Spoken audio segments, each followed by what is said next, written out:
Bueno, pues vamos al tema de la visión. ¿Alguien quiere hacer algún comentario de lo dicho o todo el mundo está...? Si está claro, yo me alegro que esté claro, pero bueno, luego quiero alguna pregunta. Bueno, pues la visión, aquí vamos a ver algunos datos con respecto a lo que son revistas, repositorios y alguna cosa más. Esto, fijaros, es un mapa sacado de datos del DOAG, que es el Directorio de Revistas de Acceso Abierto.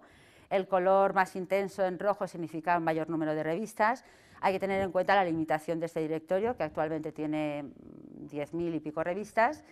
Y fijaros, el caso de España está en el cuarto lugar. Eso no quiere decir que sean ni de más calidad ni de menos. El DOAG no mide la calidad, pero sí que tiene unos criterios de inclusión que algunos, bueno, cambiaron en el año pasado, 2014, que se tienen que cumplir para evitar situaciones de estas de revistas fraudulentas que utilizan artimañas para decir que soy de acceso abierto, pero luego no lo soy. Bueno, pues esto es para quien tenga curiosidad, tenéis ahí el mapa. Y deciros eso, pues que España está en la zona roja, es decir, que tiene, en este caso, hay alrededor de 600 revistas y la mayoría son gratuitas porque son revistas universitarias, lo cual no quiere decir que no sean de calidad, pero bueno, en cualquier caso, para estar en DOAG uno tiene que ser gratis inmediatamente, no puede ser después de 12 meses. Entonces, todas las que están incluidas, que sepáis que al menos tienen el acceso gratuito. Luego las licencias, cada uno tiene una diferente. Esos son datos de los repositorios, que supongo que os suena también estas dos fuentes. El primero, este que veis ahí, las bolitas, es del mapa este 66, pues no hace falta decir que donde mayor concentración de repositorios pues es Europa y Estados Unidos, aunque eso va cambiando. En Latinoamérica empieza a haber más, bueno, el este asiático y tal. Y luego esto es la evolución en el tiempo.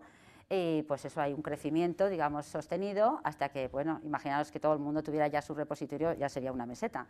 Pero bueno, en cualquier caso, ese crecimiento de momento todavía queda espacio para ello y que sepáis, bueno, pues que está, eso, a lo largo del tiempo se mantiene.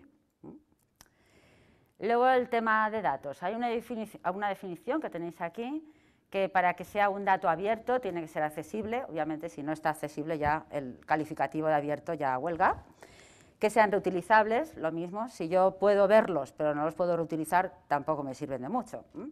Que sean reproducibles, es decir, que dentro no solamente vale exponer mis datos, sino que yo tengo que decir cómo los he hecho para que si viene uno detrás pueda reproducirlos, porque si no la ciencia, o sea, se basa en eso, si no, no tiene sentido. Y luego que sean comprensibles, es decir, que tengan la información suficiente para que yo pueda entender aquellos lo que han hecho. Entonces, eso, digamos, estas 4 propiedades son los que van a avalar el tema de los datos en abiertos.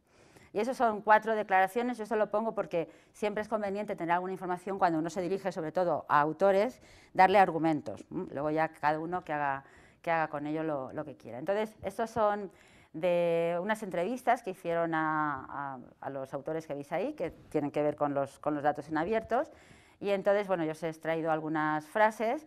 Entonces, la primera habla de la reutilización, es decir, un dato, lo mejor que se puede hacer con él es reutilizarlo, que es la primera declaración que veis, esta de Rufus Pollock.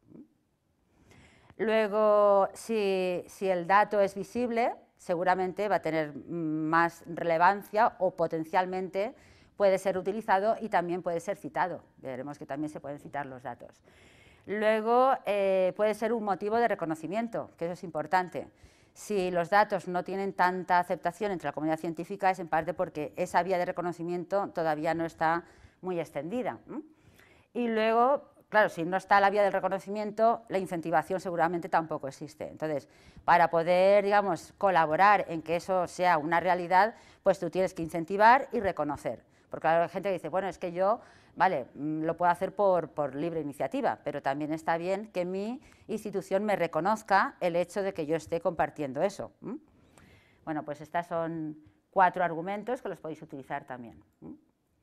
Estos son argumentos para decir que en este caso han aparecido revistas de datos en los cuales no es que publiques el artículo, sino que el artículo versa sobre cómo yo he obtenido esos datos, o sea, alguna interpretación de esos datos. Entonces, bueno, recientemente no hay muchas, pero este es un ejemplo de una de ellas. Entonces, son revistas que se dedican solamente a publicar, digamos, artículos sobre datasets, es decir, cómo he obtenido yo esto, el significado, por qué lo he hecho y qué resultados se pueden obtener de ello. Pues este es un ejemplo de una revista. Esto es de Nature, el Giga Science, que es una mega journal de esas. Esa no es que publique artículos sobre los datasets en concreto, sino que lo que hace es que entre los artículos contiene esos datasets, o bien porque él provee el repositorio o porque tú previamente los has depositado en un repositorio de datos y entonces tú facilitas el enlace. En este caso, lo que hace GigaScience es que te facilita un DOI. En el momento que tienes el DOI, que es el identificador más aceptado dentro del mundo de las publicaciones, pues tú puedes referenciar ese dataset como indica este esquema, pero lo quería ver en la siguiente. Esta, por ejemplo, esta es una de las revistas que publican artículos sobre datasets y fijaros que aquí te dicen, en este caso, dónde se ha depositado y luego se puede referenciar en las citas bibliográficas. O sea que no solamente se pueden publicar artículos sobre esos datos, sino que si ya tiene un identificador o un lugar donde están ubicados en un repositorio, se pueden referenciar tanto en el texto como en la bibliografía. De ese modo, volvemos a la anterior, entraría en el círculo, digamos, clásico, por decirlo de alguna manera, de, una vez que te asignan, llámese DOI o cualquier otro identificador, entrar en el ciclo de las posibles citas dentro del ámbito de las publicaciones. Ese es un ejemplo del DRIAD, lo he puesto ahí, pero no es el único, hay bastantes repositorios de datos. Este está puesto adrede porque, en concreto, este depende del Sevier, entonces lo que está publicado en el Sevier está referenciado no solamente el depósito, sino que también la referencia del artículo, como veis ahí. Entonces no es campaña por, de hecho yo DRIAD esto ya no me gusta porque al principio era gratis y ahora tienes que pagar por depositar, con lo cual hay más repositorios de datos, está el directorio DataSite, que podéis consultarlo, y ahí hay más. Pero bueno, en este caso era para ver que no solamente se referencia el dato, el archivo de datos, sino también el artículo. Y esto es una encuesta salida de Wiley, también publicada hace muy poco tiempo, para que veáis también cuáles son las reticencias o las barreras que encuentran los autores cuando dicen de compartir datos. En este caso, bueno, no sé si lo veis muy bien, pero aquí tenéis en cuanto a las razones por las cuales dudo de facilitar esos datos en abierto, pues no sé si lo veis, pero si no os lo digo yo. Aquí la primera es el tema de la confidencialidad y de los derechos de explotación. Luego, saber si mi institución lo requiere o no lo requiere. Y luego, miedo a que si yo expongo esos datos en abierto, haya alguien detrás y venga y me los plagie. Vamos a ver, los datos no están protegidos por la ley de propiedad intelectual, ni en España ni en cualquier otro, ni las ideas tampoco.